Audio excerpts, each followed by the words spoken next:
माँ, माँ मैंने खाना बना दिया है। आप पापा को शाम की दवाई याद से दे दीजिएगा, वरना ये तो भूल ही जाएंगे। और आप पापा प्लीज ये बीड़ी मत पीजिएगा, वरना फिर से आपके फेफड़ों में पानी भर जाएगा। जानता हूँ मेरी बीमारी के चलते तुम्हारा खर्चा बढ़ता जा रहा है। मैं भी तो बेटी की कमाई खा खा कर घुटता जा रहा हूँ। इसी हताशा में न जाने कब बीड़ी मुंह में लग जाती है। ये कैसी बातें सोचते रहते हैं आप पापा? आप बस अपनी सेहत का ध्यान दीजिए। और हाँ, अगर आपने दोबारा बीड़ी पीना तो मैं सच में आपसे बात नहीं करूंगी। अरे नहीं नहीं, देखो ऐसा हरगिज मत करना। चलो नहीं पीऊंगा। अरे पगली, मैं भी तो चाहता हूँ कि तंदुरुस्त हो जाऊं और कोई नई नौकरी ढूंढूं। मुझे भी तो अपनी जिम्मेदारी निभाने दीजिए पापा। आपने भी तो जिंदगी भर मजदूरी करके हमें पढ़ाया लिखाया, वरना हमारे समुदाय के लोग अपने बच्चों को स्कूल तक नहीं जाने देते। तभी तो पूरी बिरादरी को तुझ पर गर्व है। झोपड़ी में रहने की किस्मत थी हमारी। आज तुम्हारी वजह से इतने अच्छे घर में रह रहे हम लोग। माँ, अभी तो घर की हालत और सुधारनी है। ऊपर एक और फ्लोर बनाकर घर को ऊंचा करना है। अरे बेटा, अब और कितना ऊंचा उठेंगे? पापा, बात मकान ऊंचा करने की नहीं है, बात हमारे स्वाभिमान की है। अब तक हम सर झुकाकर जीते आए हैं, अब जब सर उठाने का मौका मिला है तो तबीयत से उठाएंगे।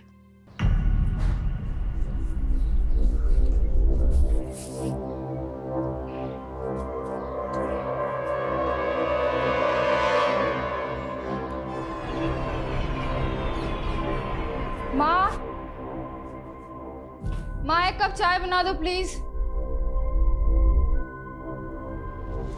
तेरी बहन सबके लिए खाना बना के ऑफिस भी चली गई, तू खुद के लिए चाय नहीं बना सकती?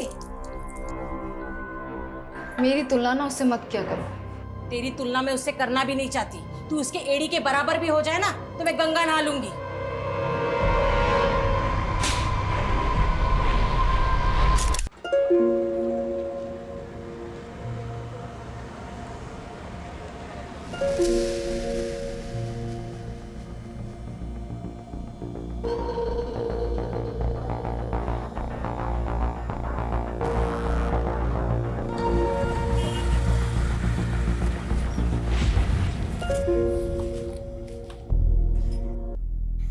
मुझे तो लगा आज तुम बस मिस कर दोगी। आज बस मिस होती तो बहुत जान से मार देता। बहुत बड़ी प्रेजेंटेशन है। ये धागा कैसा बांध रखा है?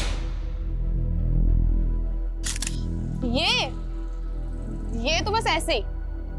तू जो मुझे वो हॉरर क्लिप्स भेजना है ना, सपने में भूत आने लगे मेरे, उससे बचने के लिए बांधा है। तू भी इन सब पे विश्वास करती है? हंस मत, चल बस आ गई।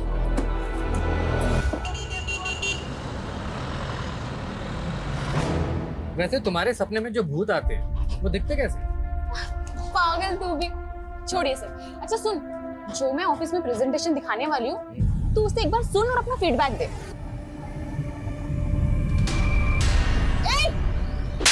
बदतमीज! ऐसे कैसे हाथ लगाया तूने मेरे को? टच कैसे किया तूने? अरे गलती से हो गया ना टच। तूने कल भी यही किया था, मैंने इग्नोर किया। अरे भाई साहब, मत बोल कुछ नहीं चल रहा है। छेड़खानी करता है भैया, इसने कल भी यही किया था। अरे तू रुक ना। इसने कल भी यही किया था यार। छेड़खानी कर रहा है तू बस में। कुछ नहीं किया है मैडम, कल से बस में नहीं आने दूंगा। कल भी इसने यही किया था। जाने दो रागिनी, उस पर फोकस मत करो, अपनी प्रेजेंटेशन पे ध्यान दो। मैं सिर्फ एक ही टिप देना चाहता हूँ, इंग्लिश उतनी ही बोलना जितनी संभाल पाओ, वरना तुम्हारे टैलेंट में कोई कमी नहीं। मेरी इंग्लिश भी पहले मेरे सपनों की तरह टूटी फूटी सी थी। इंग्लिश फिर भी आ गई, लेकिन सपने रिपेयर होना बाकी थे। और जब आपने अपने पिता को दिहाड़ी मजदूरों की लाइन में सबसे पीछे खड़ा देखा हो, तो खुद को सबसे आगे खड़ा पाके भी आखिरी पंक्ति की वो दुश्वारियां आपका पीछा नहीं छोड़ती है। लेकिन कहते हैं किस्मत भले ही मात खा सकती है, पर काबिलियत वो कभी मात नहीं खाती। हाय। भाई, ये भूत तो बड़े लकी साबित हुए यार तुम्हारे लिए। तुम्हारे सपने में आए और इंक्रीमेंट हो गया। इंक्रीमेंट? तुम्हारी सैलरी 25% बढ़ाने का अप्रूवल मिला है। क्या? आजकल बॉस कुछ ज्यादा ही मेहरबान है रागिनी पे। हाँ, लेकिन रागिनी डिजर्व भी तो करती है। डिजर्व तो मैं भी करती थी, लेकिन मैंने बॉस को खुश करने से मना कर दिया तो उसको अब रागिनी मिल गई है। मतलब क्या है तुम्हारा? जानते नहीं हो क्या अपने बॉस को? आजकल रागिनी के साथ सो रहा है।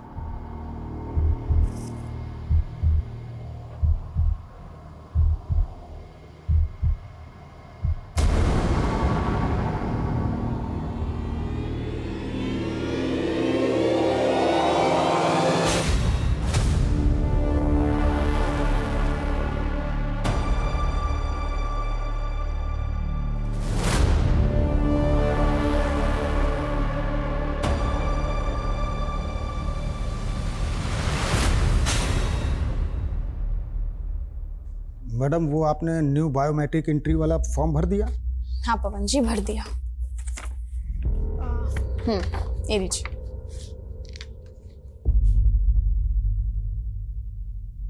अरे मैडम इसमें तो सरनेम ही नहीं है। मेरा कोई सरनेम नहीं है पवन जी। सरनेम तो सबका होता है, कोई हवा से थोड़ी ना आता है, सब अपने बाप दादा के कुल से ही आते हैं। वैसे आपका कुल क्या है मैडम? पवन जी फालतू की बातें छोड़िए और जाइए अपना काम करिए।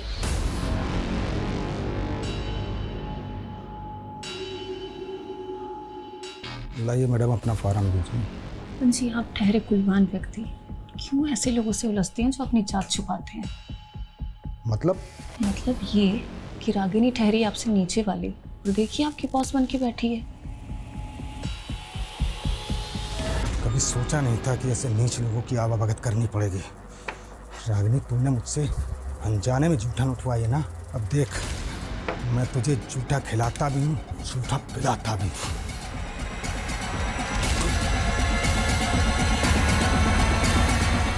हाँ सॉरी भैया, थोड़ा लेट हो जाएगा, लेकिन मेरे आने से पहले आप ढोल वालों को मत भेजना। आखिर मेरे भतीजे का पुण्य पूजन है, आज तो जम के नाचना है। ओके भैया, बस पहुंच रहा हूँ। अरे अंकल थोड़ा स्पीड बढ़ाओ ना। अरे बेटा इस रोड पर स्पीड लिमिट 50 किलोमीटर प्रति घंटा है। थोड़े रूल्स तोड़ भी दोगे तो क्या हो जाएगा, मुझे भी लेट हो रहा है। रूल होता है, क्यों बेचारे पे दबाव डाल रहे हो? रहने दो भाई साहब, टैक्सी चलाते चलाते रोज रोज नई सवारियां, नए नए नखरे, अब तो इनको झेलने की आदत सी पड़ गई है। कब से चला रहे हो टैक्सी? बहुत सालों से चला रहा हूँ भाई साहब, 18-20 घंटे डेली चलाता हूँ। अंकल बुढ़ापा आ रहा है, इतना काम करोगे ना तो उम्र के पहले ऊपर चले जाओगे। अब काम नहीं करूंगा तो अपने घर वालों की जरूरतें पूरी कैसे करूंगा? और रही बात ऊपर जाने की, तो एक दिन सबको ही जाना है।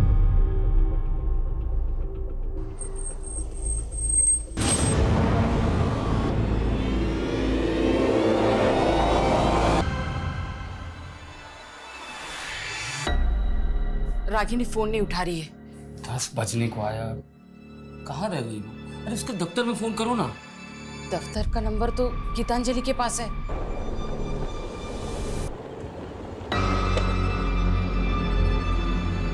बाय। हेलो, रागिनी तुम्हारे साथ है? मेरे साथ क्यों होगी हो? वो दफ्तर से अभी तक घर नहीं आई, एक बार उसके दफ्तर में फोन करके पूछना। ठीक है।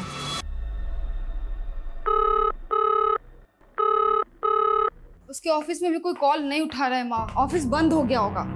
एक काम करना, उसके साथ जो काम करते उनको एक बार फोन करके पूछना।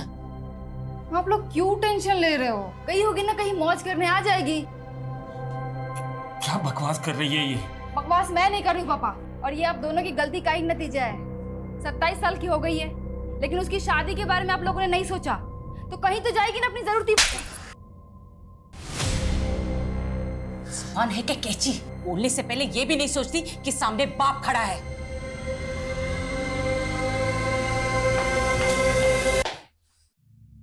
ये तो पहले ही हाथ से निकल चुकी है, अब छोटी की सोच। मैं जाता हूँ उसे ढूंढने। अरे आप कहाँ जाएंगे? वैसे ही आपकी तबीयत ठीक नहीं रहती। आप रुकिए, मैं जाती हूँ, आप रुकिए। अरे बेटी घर वापस नहीं आए, मैं यूं हाथ में हाथ धरे बैठे नहीं रह सकता। हटो। सुनिए पापा सॉरी, वो मैं कुछ ज्यादा ही बोल गई। चलिए मैं चलती हूँ आपके साथ।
सर, ये आत्महत्या लगती है।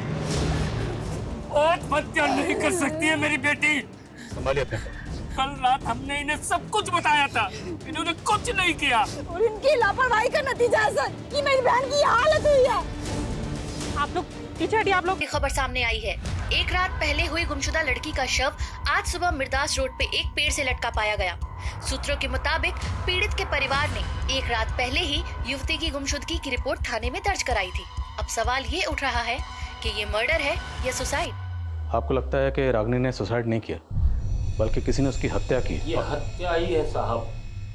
मेरी बेटी ने कभी भी किसी समस्या के सामने घुटने नहीं टेके। किसने की होगी ये हत्या? पता नहीं किसकी नजर लग गई हमें। नजर लग गई?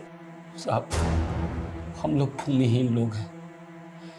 3 साल पहले रागिनी की यहाँ नौकरी लगी थी और 1 साल पहले बहुत मेहनत कर उसने बैंक से कर्ज लेकर ये घर बनाया।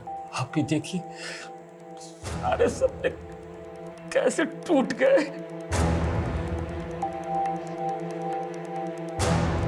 रागिनी घर से ऑफिस कैसे आती जाती थी? सरगुन पेट से कोई भी सीधी बस नहीं है उसके ऑफिस आवा नगर के लिए, इसलिए वो सवारी के टेम्पो से नंदी चौक तक जाती थी और वहां से उसके ऑफिस के लिए सीधी बस मिल जाती थी। रागिनी आभानगर अपने ऑफिस से बस लेकर पहले नंदी चौक आती थी, फिर यहाँ से शेयरिंग ट्रांसपोर्ट लेके अपने घर सरगुनपेट। लेकिन हमें रागिनी की लाश मिली मिर्दासपुर सरगुनपेट से 5 किलोमीटर आगे यहाँ से कट जाता है, और हमें रागिनी की लाश यहाँ 1 किलोमीटर अंदर मिली। और सर, इस पूरे रूट पे कहीं भी सीसीटीवी नहीं है। शर्मा, जब सीसीटीवी नहीं थे तब भी केसेस सॉल्व होते थे। इस पूरे रूट को स्कैन करो और ये भी पता करो कि रागिनी अपने ऑफिस से कितने बजे निकली थी। रागिनी मिर्दासपुर क्यों गई? वो वहाँ खुद अपनी मर्जी से गई या कोई उसे ज़बरदस्ती लेकर गया? ये सुसाइड है या अबैटमेंट टू सुसाइड या फिर मर्डर?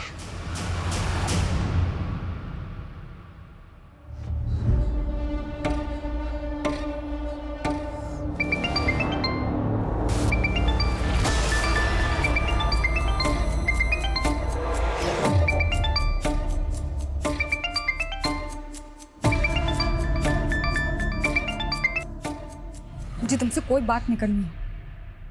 वो फोन कट मत करना। तुम्हें पता है ना, मैंने रागिनी के लिए तुम्हें फोन किया। क्यों?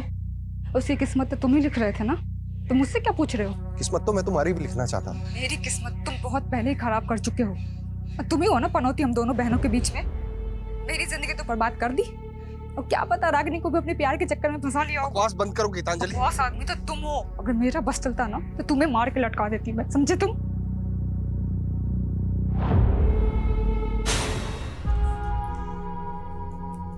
गीतांजलि, ये सब क्या है? हाँ, मैंने तुमसे क्या कहा था कि 10,000 रुपए से ज्यादा खर्चा नहीं करना है, और तुम 27,000 रुपए उड़ा कर आई उन सब में। 10,000 में आजकल कहाँ कुछ मिलता है योगेंद्र? जितनी चादर हो ना उतने पैर पसारने चाहिए गीतांजलि।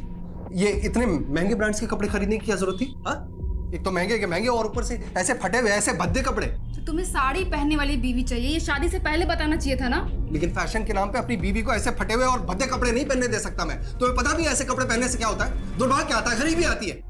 अच्छा, तो जो ऐसे कपड़े मॉडल्स पहनती है ना, उनका जाकर बैंक बैलेंस चेक करो पहले। डॉक्टर उसी ख्याल वाले से शादी हो गई मेरी। तुम कहना क्या चाहती हो? हाँ, हाथ छोड़ो। अपनी मर्यादाओं में रहो। देखो, हाँ छोड़ो। तुम कहना क्या चाहती हो? हाथ छोड़ो। तुम अपनी हद में रहो, ठीक है? दीदी, पागल हो गई हो क्या? अपने पति पर ऐसे कौन हाथ उठाता है? और कौन सा पति ऐसे अपनी पत्नी पे हाथ उठाता रहता है? पता भी है तुझे? और एक दिन मुझे मौत फिरता रहता है ये। आ गई वकालत करने। जीजा जी, जीना मुश्किल कर दिया तुम्हारी बहन ने मेरा। मैंने आज तक उस पर हाथ नहीं उठा उसने। जीजा जी, संभालिए अपने आप को। दीदी की तरफ से मैं आपसे माफी मांगती हूँ।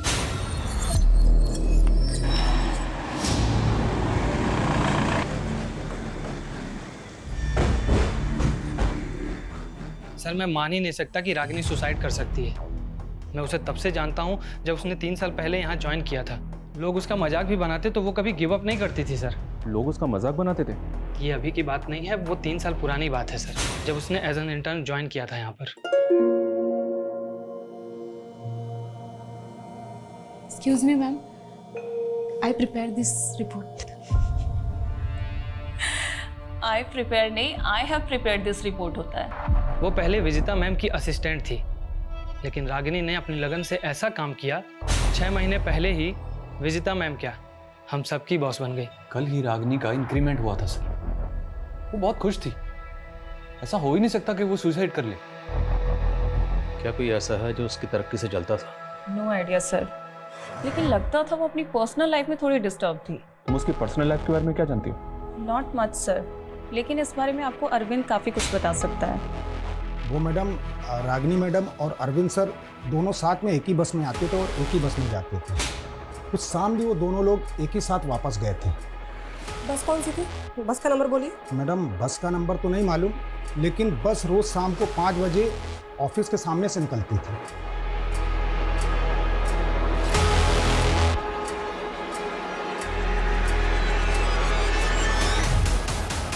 हाँ सर, ये लड़की रोजाना इसी बस से जाती थी, पर उस दिन इस बस से नहीं गई थी सर। क्या ये लड़की उस दिन बस में नहीं चढ़ी थी? नहीं सर। अच्छा, इसके ऑफिस का एक दोस्त भी इसके साथ जाता था बस में? सर एक लड़का जाता तो था, पर उस दिन तो लड़का भी बस में नहीं चढ़ा था। कहीं ऐसा तो नहीं रागिनी उस दिन अरविंद के साथ कहीं गई थी? पता करो अरविंद का, थाने बुलाओ उसे। ओके सर मैं नहीं जानता रागिनी के साथ उस रात क्या हुआ। रागिनी और तुम दोनों एक साथ उस बस में जाते थे, लेकिन उस दिन तुम दोनों ही उस बस में नहीं चढ़े। बोल, रागिनी को लेकर कहाँ गया था? सर मुझे किसी काम से विदिशा जाना था, मैंने वो बस पकड़ी नहीं, लेकिन रागिनी उसी बस से गई थी। सॉरी यार, मैं आज तुम्हें बस में कंपनी नहीं दे पाऊंगा। तो क्या हुआ यार, कोई बात नहीं, मैं चली जाऊँ।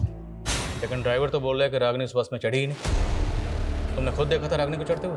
सर देखा तो नहीं था, लेकिन हम रोज उसी बस से जाते थे। ये बस वाला झूठ तो नहीं बोल रहा, क्योंकि रागिनी नंदी चौक से बस में चढ़ती थी। बस स्टॉप पे पता करते हैं, क्या रागिनी को किसी ने बस में चढ़ते हुए देखा था? और बस की बाकी सवारी से बात करनी होगी।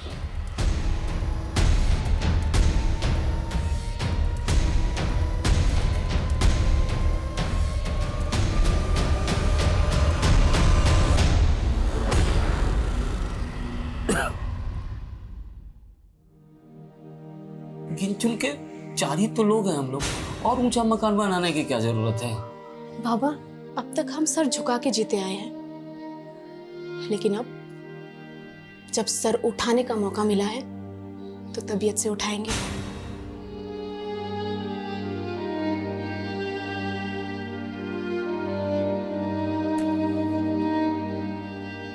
अगर आपने दोबारा बीड़ी पी ना तो मैं सच में आपसे बात नहीं करूंगी।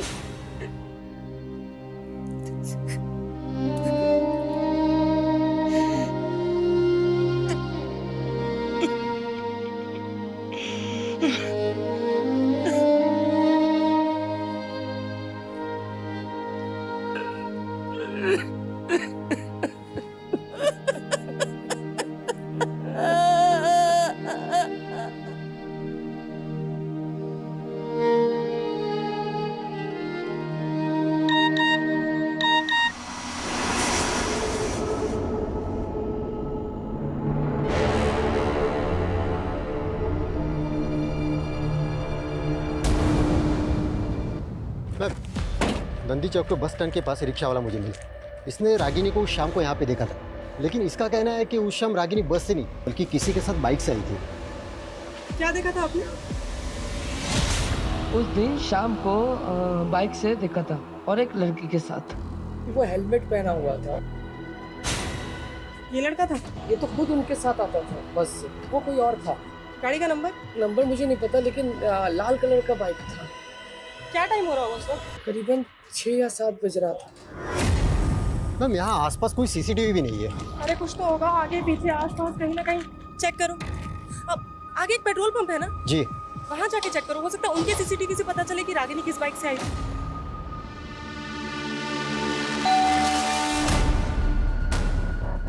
रागिनी जी का घर यही है? हाँ।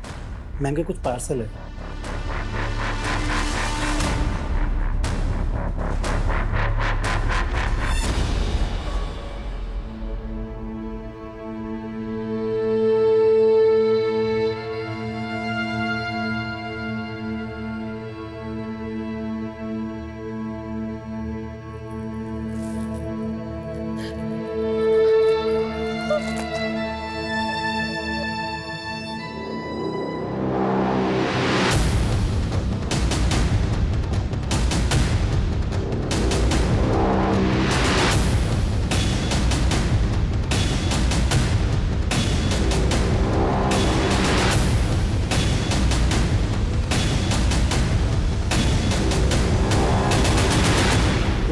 कुछ पता नहीं चला है सर, लेकिन उस शाम को रागिनी नंदी चौक के पेट्रोल पंप के एक सीसीटीवी फुटेज में कैप्चर हुई थी।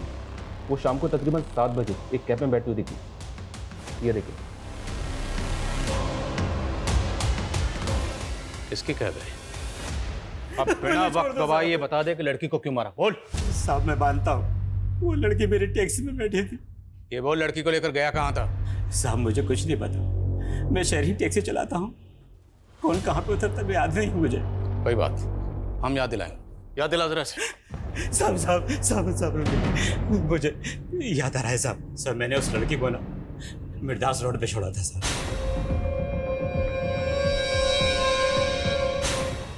कितने बजे होंगे तब? सर उस वक्त 8 बजे होंगे। उस रात गाड़ी में और कितनी सवारियां थी? सर उस लड़के के अलावा 3 सवारियां और थी। कौन थी वो 3 सवारी? सर मैं पहचानते नहीं उनको, शहरी टैक्सी चलाता हूँ ना, अलग अलग जगह से चढ़ी थी। वो सवारियां उतरी कहाँ थी ये तो याद होगा? साहब वो पहली सवारी तो कीर्ति नगर उतरी थी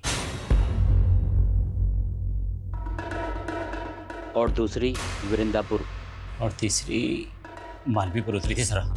वो लड़की रागिनी हर रोज नंदी चौक से अपने घर सरगुनपेट जाने के लिए शेयरिंग ट्रांसपोर्ट लेती थी, तो वो मिर्दास रोड क्यों जाएगी? अब वो मुझे नहीं पता साहब। कोई बात, हम पता लगा लेंगे। इसकी टैक्सी का फोरेंसिक करवा। सर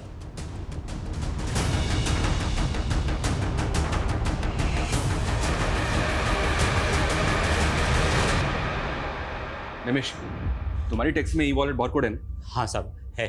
तो पैसेंजर से पेमेंट कैसे लेते हो? ई वॉलेट से या कैश? सर ई वॉलेट से भी और कैश भी, दोनों। रात उन तीनों सवारियों ने पेमेंट कैसे की थी? साहब एक सवारी ने तो ऑनलाइन किया था और बाकी ने कैश। ट्रांजैक्शन दिखा, और उस लड़की को जहां उतारा था वो लोकेशन दिखा।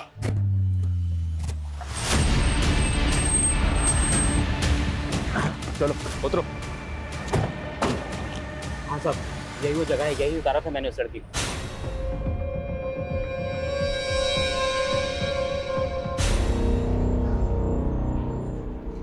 वो जगह यहाँ से 1 किलोमीटर दूर है, यहाँ पर रागिनी की लाश लटकी हुई।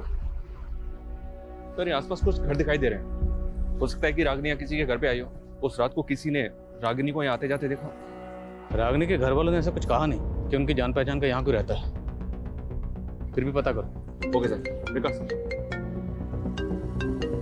हाँ समझ। सर उस शाम कैब वाले को रमेश कुमार नाम के एक आदमी ने ई वॉलेट से पे किया था। सर ये आदमी कीर्ति नगर में रहता है, मैंने उसे बुलवा लिया। ठीक।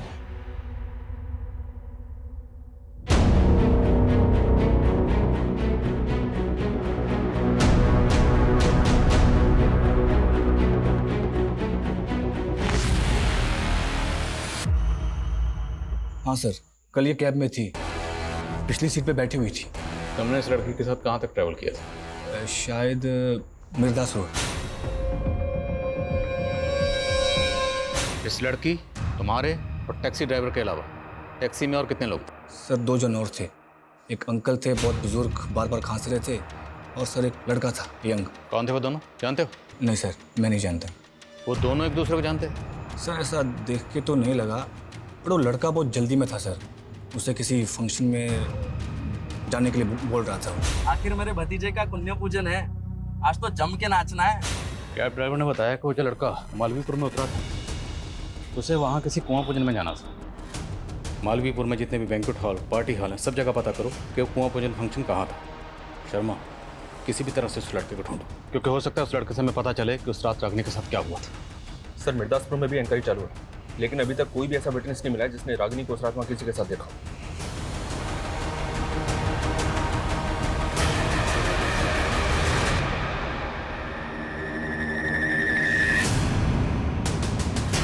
सर रागिनी के घर से फोन था, उसकी फैमिली आपसे मिलना चाहती है। रागिनी ने ऑनलाइन पोर्टल से रस्सी मंगवाई थी जो अब डिलीवर हुई। जी सर। सर कुछ समझ में नहीं आ रहा है कि उसने ये रस्सी क्यों मंगवाई। और सर पिछले 2 महीने में 3 बार वो ये रस्सी ऑर्डर कर चुकी है। तो ये रस्सी जिस अकाउंट से ऑर्डर की गई थी वो गीतांजलि 123। गीतांजलि 1? सर मेरा ही अकाउंट है, हम दोनों एक ही अकाउंट यूज करते थे।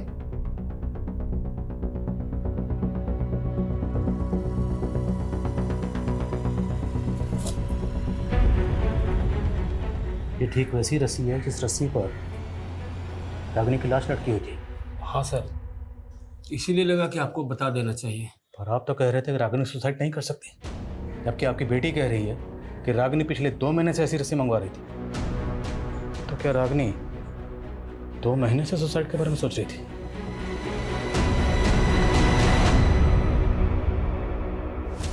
सर अब तो मुझे फैमिली वालों पे ही डाउट हो रहा है।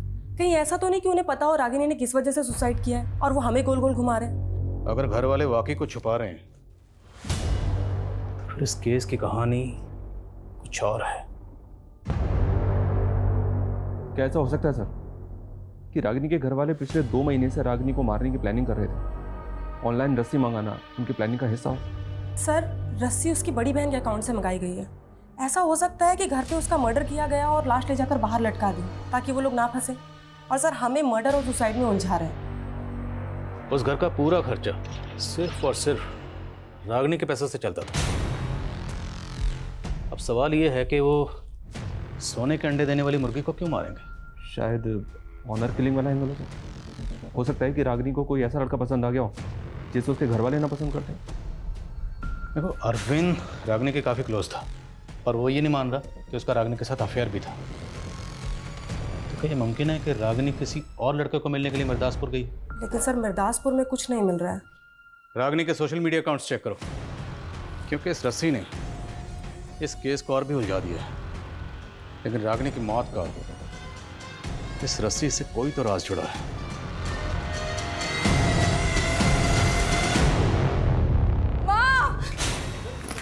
गीतांजलि, गीतांजलि, दामाद जी, आप दोनों यहाँ मतलब पापा जी वो गीतांजलि को शायद कोई गलतफहमी हो गई है। आपसे कुछ मुझे कोई गलतफहमी नहीं हुई है। पापा, इसका ना इसके साथ चक्कर चल रहा है। ये क्या बकवास कर रही हो दीदी? हाँ, मैंने तुम दोनों की लड़ाई में जीजाजी का साथ दिया, इसलिए कुछ भी बोलोगी? तुम ना ज्यादा भोली बनने की कोशिश बिल्कुल भी मत करो मेरे सामने। सुनो सुनो सुनो, अगर तुम मेरे साथ नहीं रहना चाहती ना तो मुझे कोई तकलीफ नहीं है। तुम अपनी बहन को जलील मत करो यार। तो लेके जाओ अपने साथ। तू अपनी हाथ पार मत करो दीदी। तुम हाथ पार करे तू और हाथ में रहूं मैं? हाँ,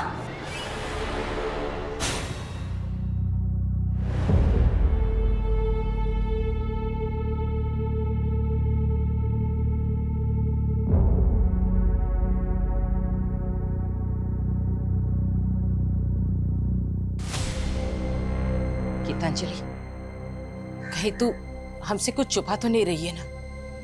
रागिनी हमेशा तेरे और दामाद जी के झगड़ों के बीच में पीसती रही, कहीं इस बार भी? इस तो मैं रही थी माँ उन दोनों के बीच में। और अगर आपको अपनी इज्जत की परवाह नहीं है ना तो जाके पुलिस को बता दीजिए कि उसका चक्कर चल रहा था मेरे पति के साथ। मैं भी यही चाहती हूँ कि पुलिस उसको उठा के लेके जाए, उसको भी कूटे।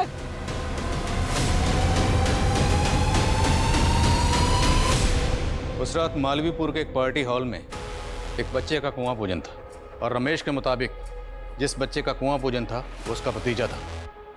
हमने इस फंक्शन की गेस्ट लिस्ट निकाली। बच्चे के फादर के जितने भी ममेरे, चचेरे और दोस्तों की ये तस्वीरें हैं। जो लड़का तेरी टैक्सी में बैठा था, क्या इन तस्वीरों में से कोई है?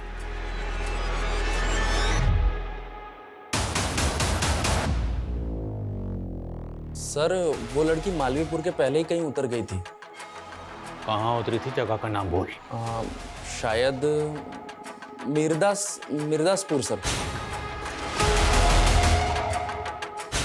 रात तेरे, टैक्सी ड्राइवर और इस लड़की के अलावा टैक्सी में कोई और भी था? सर 2 लोग और थे। कौन थे, जानते हो ना? जी नहीं सर। विनय, रमेश और कैब ड्राइवर निमेश, इन तीनों की स्टेटमेंट सेम है। मैंने चेक भी किया सर, ये तीनों वाकई में एक दूसरे को नहीं जानते। हो सकता है तीनों सच बोल रहे हैं। इन तीनों के अलावा उस रात कैब में एक बंदा और था जो वृंदा पर उतरा था। वो बंदा कौन था? उसका बयान लेना भी जरूरी है। उसका स्केच बनवाओ इन तीनों से। Okay sir. सर उस शाम रागिनी के कलीग दिलीप का नंबर नंदी चौक में एक्टिव था और सर उसके पास बिल्कुल उसी मॉडल की बाइक है जिसके बारे में चाय वाले ने जिक्र किया था। वो मैंने उसको लिफ्ट दी थी सर, लेकिन मैंने उसको नंदी चौक उतार दिया था। वही तो पूछ रहा हूँ, पहले क्यों नहीं बताया? प्लान क्या था? कैसा प्लान सर? आप बेकार में शक कर रहे हैं मुझ पर।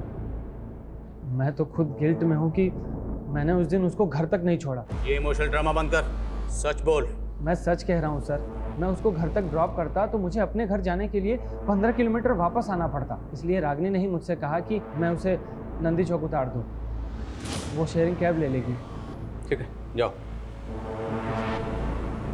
सुनो, कहीं गायब होने की मत सोचो, वरना बहुत पछताओगे। ये पक्का को छुपा रहा है। इसकी उस रात की एक एक एक्टिविटी पता करो। Okay sir.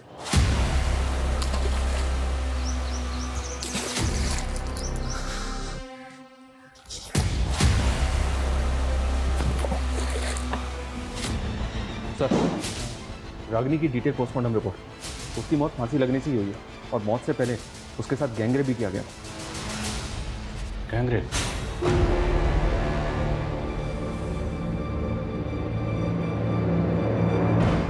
ये भी तो मुमकिन है कि जिन लोगों ने उसका गैंगरेप किया उन्हीं लोगों ने उसको मारा, रस्सी से बांधा और पेड़ पर लटका दिया।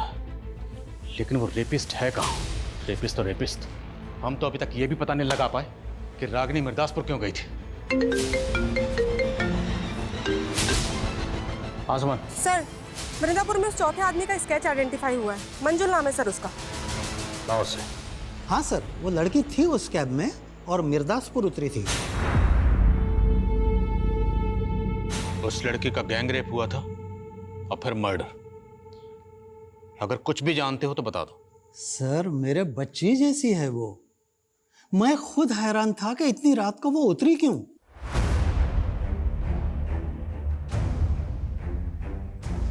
और बेटा सुनो।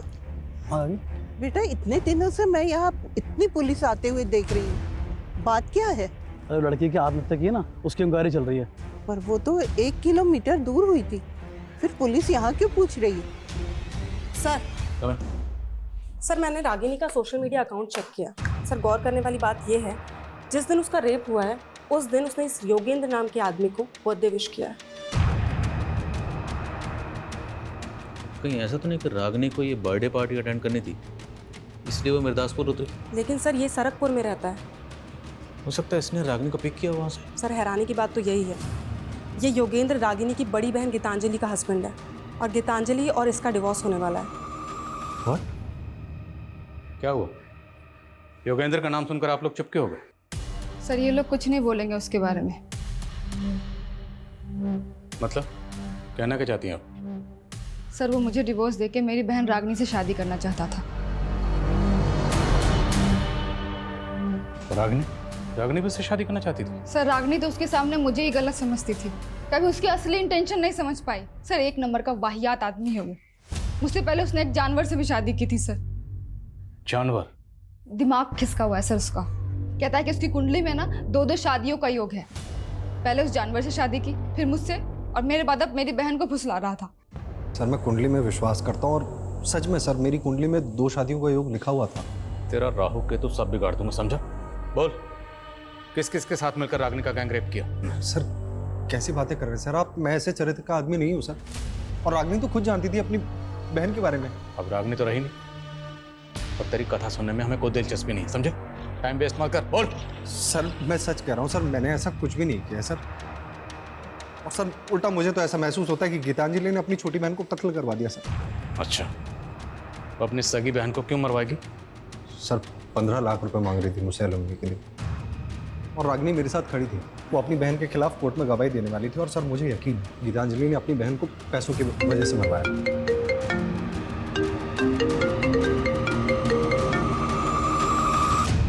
बोलो।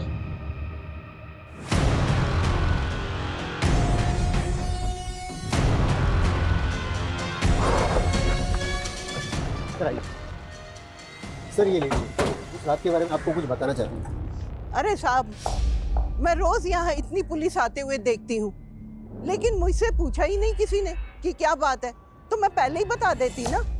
बात यह है कि हम एक लड़की को ढूंढ रहे हैं। ये वो लड़की, क्या आपने? अरे साहब, मैं यहाँ रोज रात को कुत्तों को बिस्किट खिलाने आती हूँ। आपने 15 तारीख को इस लड़की को यहाँ देखा? देखा तो नहीं साहब, पर एक लड़की की चीखों की आवाज सुनी थी, वो उस तरफ से आ रही थी। तो जिधर से आवाजें आ रही थी आपने वहां जाके देखा? ना बाबा ना, वहाँ इतना अंधेरा है, मैं तो डर गई। तो आपने इस लड़की को नहीं देखा? नहीं देखा साहब, खाली आवाज सुनी थी। लेकिन इन्होंने जिस डायरेक्शन से लड़की की चीखने की आवाज़ सुनी थी, टैक्सी ड्राइवर ने रागिनी को उधर ही उतारा था। सर ये भी तो हो सकता है कि उसे अकेला देखकर किसी ने किडनैप कर लिया हो, फिर रेप करके मार दिया हो। मुमकिन है। इस एरिया के जितने भी उठाई गिरे शराबी जुआरी हैं, सबको लाइन अप करो। Okay sir. हाँ शर्मा। सर दिलीप उस रात को घर नहीं गया था, बल्कि वो उसी रात को संतूरी लॉज में था। ये लॉज तो क्राइम सीन से महज 3-4 किलोमीटर दूर है। और एक बात सर, दिलीप के साथ रागिनी की बड़ी बहन गीतांजलि भी थी। बुलाओ दोनों को। दोनों 9:30 बजे तक लॉज में थे, तो 10 बजे रागिनी का मर्डर हुआ। क्या प्लानिंग चल रही थी? एक्चुअली सर हमारा अफेयर चल रहा था, इसलिए हम आपको सच नहीं बता पाए। तू 2 बार पहले भी झूठ बोल चुका है। अब अगर झूठ बोला ना तो उल्टा लटकाऊंगा, समझे? बोलो। सर मैं अपनी बहन का मर्डर क्यों करवाऊंगी सर? सिर्फ हम ही नहीं, तेरा पति भी तुझे तेरी बहन का कातिल मानता है। सर झूठ बोल रहा है वो। और सर रागिनी का चक्कर उसके बॉस के साथ भी तो चल रहा था ना, वो भी तो करवा सकता है ना ये। बॉस क्या बकवास कर रहे हो इंस्पेक्टर? हमें तो यही पता चला कि आप इसलिए उसे प्रमोशन पे प्रमोशन दे रहे थे। प्रमोशन पे प्रमोशन मैं उसको इसलिए दे रहा था क्योंकि वो प्रमोशन के काबिल थी। और आपके पास कोई सबूत है मेरे खिलाफ? सर दिलीप ने बताया था। बोलो। सर मुझे तो विजेता ने बताया था। सर मैंने दिलीप से रागिनी और बॉस के बारे में कुछ भी नहीं कहा है। वो पता नहीं फिजूल में मुझे क्यों बदनाम कर रहा है। सर अभी तक हमारे पास इन सस्पेक्ट्स में से किसी के भी खिलाफ कोई स्ट्रॉन्ग प्रूफ नहीं। शर्मा अभी तो सस्पेक्ट सामने आने शुरू हुए, इन सब की एक एक डिटेल पता करो। हम लोगों से कहीं ना कहीं कोई तो चूक हो रही है।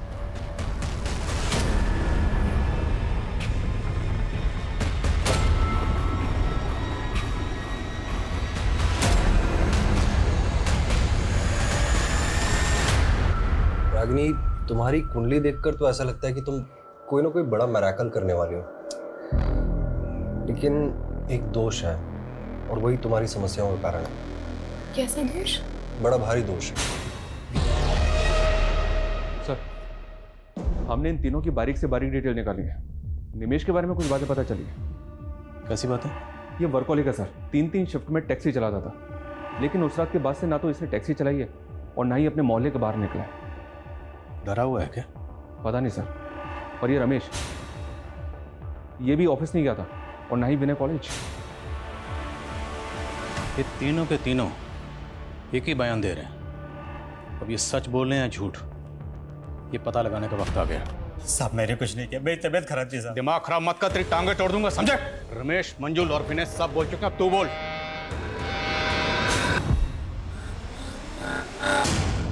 आइए मैडम, सरगम 50 रुपया। नहीं भैया, मुझे मिर्दास रोड के तालाब वाले रास्ते से होते हुए जाना है। हाँ तो ठीक है मैडम, वहीं छोड़ देंगे। आइए बैठिए। वो लड़की पीछे सीट पर बैठी थी और साथ में 3 लोग जो बैठे थे उस लड़की के साथ बदतमीजी कर रहे थे।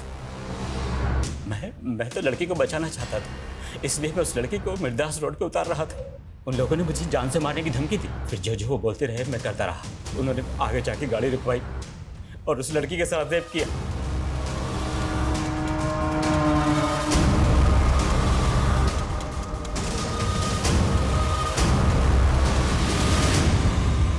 मैंने कुछ नहीं किया साहब।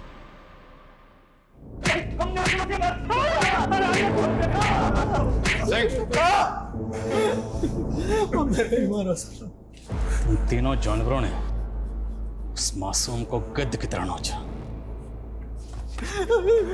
तो तेरी तो बेटे की उम्र की थी। रेप नहीं किया बल्कि उसको मार दिया। नहीं, हमने कुछ नहीं किया साहब, हमने तो उसको जिंदा छोड़ दिया था। हाँ सर, निमेश ने हमें उसके बाद हमारे घर छोड़ दिया था। सर हम वहां से गए तो वो जिंदा थी। सर सच में हमने उसे नहीं मारा। तुम्हें 7 मंगलवार ऐसे ही पानी में रस्सी को बहाना और फिर देखना तुम्हारी समस्या कैसे खत्म होती है। ये काला धागा, इसे हमेशा अपने हाथ में बांधे रखना है ना।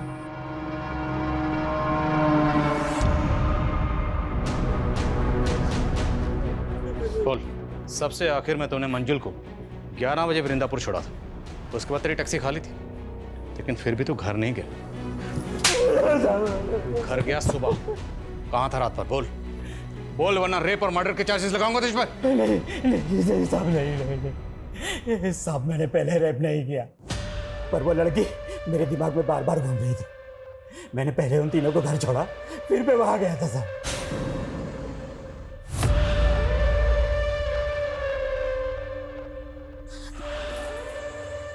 प्लीज मुझे मेरे घर छोड़ दीजिए। मुझे अंदर जाना है क्या? साहब, वो लड़की अधमरी सी हो गई थी, फिर मेरी नजर उसके पे। सर, एक मिनट।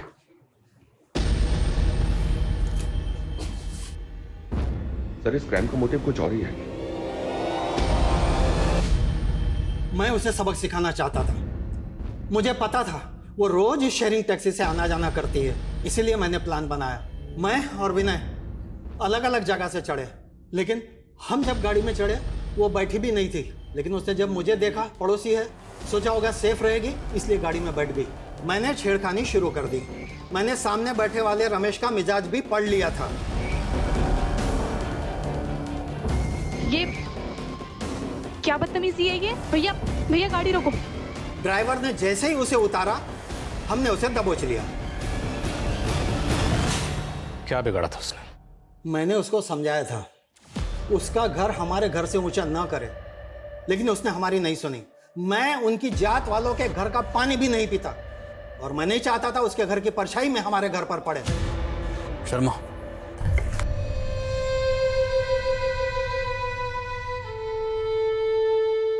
सर मैंने सुना है कि छोटे गांव कस्बों में लोग भेदभाव के चलते हुए बड़े बड़े गुनाह करते हैं, लेकिन रागिनी के साथ जो हुआ बहुत ही दर्दनाक था। वो लोग रागिनी को छोटा समझते थे। दरअसल छोटी रागिनी नहीं, छोटे थे वो लोग, उनकी सोच, जिन्होंने रागिनी को सिर्फ इसलिए मार दिया ताकि रागिनी के घर की परछाई उनके घर पर ना पड़े। सिर्फ इसलिए एक मासूम की जान ले ली उन लोगों ने, जबकि उनकी खुद की परछाई उनसे शर्म खाती हो। जो लोग दूसरों को भेदभाव की नजर से देखते हैं, दरअसल समाज में वो विकृति पैदा करते हैं, और ऐसे ही लोग देश में अराजकता का माहौल पैदा करते हैं।